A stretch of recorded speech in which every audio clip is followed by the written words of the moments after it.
Untung semoga Indonesia nggak mundur ya Bang ya. Amin. Mau tanya nih Bang, bagaimana saat ini Indonesia dalam politik ekonomi dunia? Ya sih, ekonomi dunia sih masih dalam tahap koreksi. Kenapa perlu koreksi? Karena 3-4 tahun yang lalu ada krisis, dia harus pompa ekonominya. Caranya pompa dengan pompa uang, kredit. Besar sekali ke ekonomi. Nah, sekarang kebanyakan uang sehingga menimbulkan inflasi. Harus disedot itu uang, ya kan? Itulah yang mengakibatkan perlambatan yang masih berlanjut. Nah, tergantung negaranya. Kalau negaranya mandiri dalam bidang pangan, dalam bidang energi, dalam bidang teknologi, mau apapun di seluruh dunia nggak ada efeknya gitu lah, atau efeknya kecil. Tapi kalau negara yang memang lemah secara struktural dalam bidang energi, tidak mandiri, pangan apalagi, teknologi apalagi, ya begitu ada gejolak ekonomi di dunia, dampaknya jauh lebih besar. Nah, pertanyaan yang lebih penting, apakah 8 tahun Jokowi ini berhasil meningkatkan kemandirian apa enggak? Kalau berhasil, artinya kekuatan ekonomi Indonesia akan lebih baik. Tapi ternyata 8 tahun ini yang ada bukan kemandirian, makin kuat. Kenapa? Karena Jokowi hanya lipstick. Dia pidato, mari kita tingkatkan kemandirian, kedaulatan pangan, tidak akan impor, akan kurangi ini itu. Itu hanya topeng lipstick.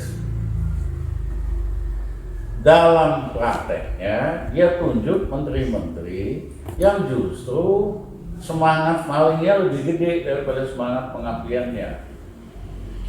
Menteri Perdagangan ya kerjanya ya impor. Kenapa? Sistem kuota impor bawang putih aja untungnya 7 triliun. Jadi kalau 1 triliun bagi-bagi dari menteri ke bawah ya kecil gitu loh. Gula untungnya 30 triliun lebih, belum yang lain-lain.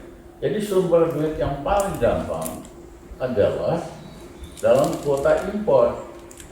Nah, dia selalu memilih menteri perdagangan yang doyannya impor. Nah, 8 tahun Jokowi yang ada bukan peningkatan kemandirian atau kekuatan domestik ekonomi kita, yang ada kemunduran. Ya, karena tadi makin tergantung sama energi impor.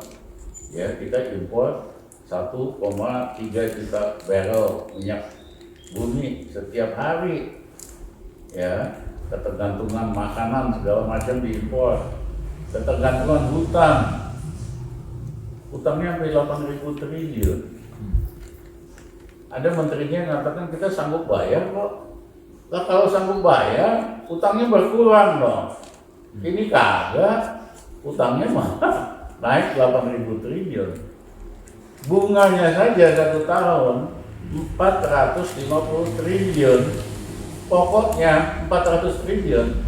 Buat bayar bunganya aja kagak bisa, mesti minjem lagi. Ya. Itu bukan gali lubang tutup lubang, gali lubang tutup jurang.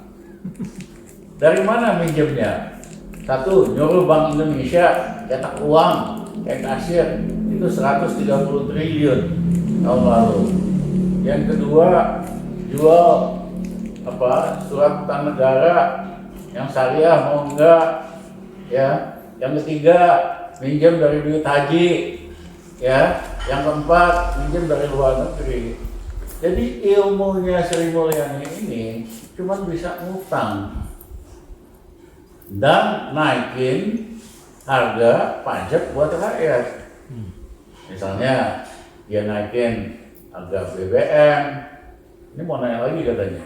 Padahal di luar negeri harga BBM udah turun.